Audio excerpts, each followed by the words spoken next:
There are many dragons across the lands between, but for most people, the first one you come across is Flying Dragon Agheel, which I'll give you a spoiler warning, has quite the introduction, causing most players like myself to panic and get killed immediately. But this character has more going on than just being a big scary dragon. Like, why does there seem to be a cult about him, and why exactly is he called Flying Dragon Agheel? I mean, every dragon flies. It would be like saying Walking Person Jacob or Bob or something like that. But I think there may be more complexity than that to that name than at first glance. So let's dive in and investigate this dragon. The first thing I want to talk about is how this encounter really shows how well the game design and storytelling of Elden Ring is. You see, there are a lot of things that foreshadow Agheel, so I'm going to walk through my path of discovering this dragon. I started at the very first site of grace in the game and went towards the lake, eventually getting to the Dragon Burnt Ruins. I mean, the name is obviously a big giveaway, but the chanting nobles really made me question what exactly is going on here. They seem to be chanting Agil's name like he's some kind of god or maybe their savior. After exploring the Dragon Burnt Ruins, I actually went south and talked to Yura, who says this. Ah, you must be the new Tarnished. You do well to steer clear of Agheel Lake, fledgling.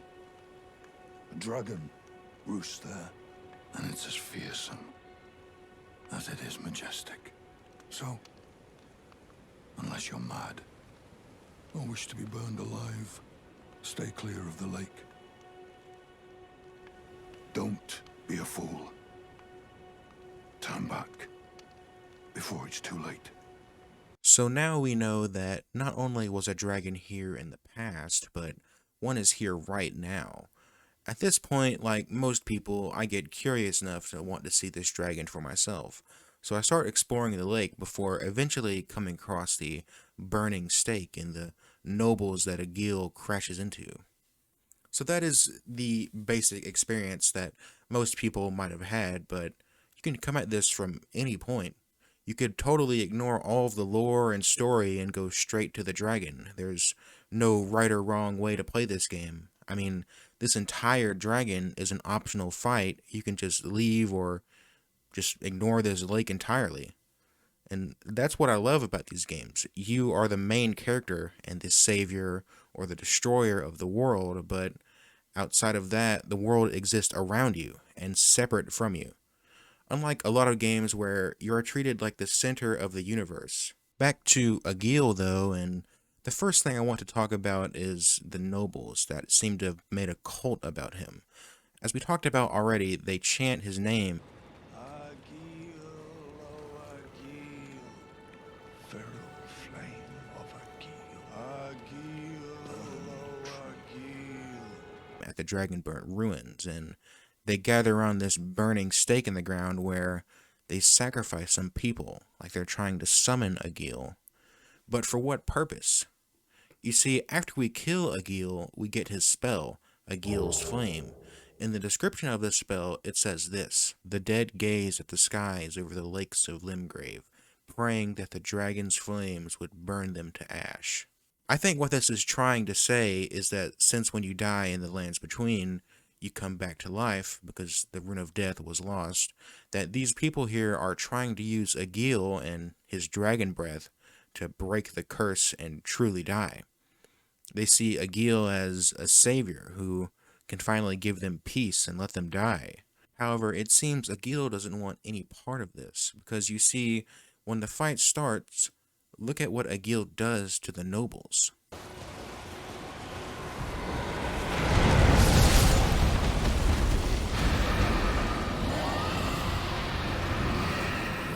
He crashes right into them, almost like he resents them for trying to use him for this reason. Like, he sees them as disrespecting him. So this cult of people is so desperate to die that they throw themselves at this dragon, even though it clearly wouldn't even work, even if Agheel did burn them to ash. Moving on from this whole cult business, I think there's actually a reason he is called Flying Dragon agheel. You see, every dragon in this game flies, obviously, right? But agheel is the only one we see who actually seems to fly really high up in the sky. His intro starts with him higher off the ground than we see pretty much any other dragon go, outside of Farum Azula at least, where it seems every dragon wants to do that. But on the mainland, every other dragon only flies during combat or they literally teleport in using magic.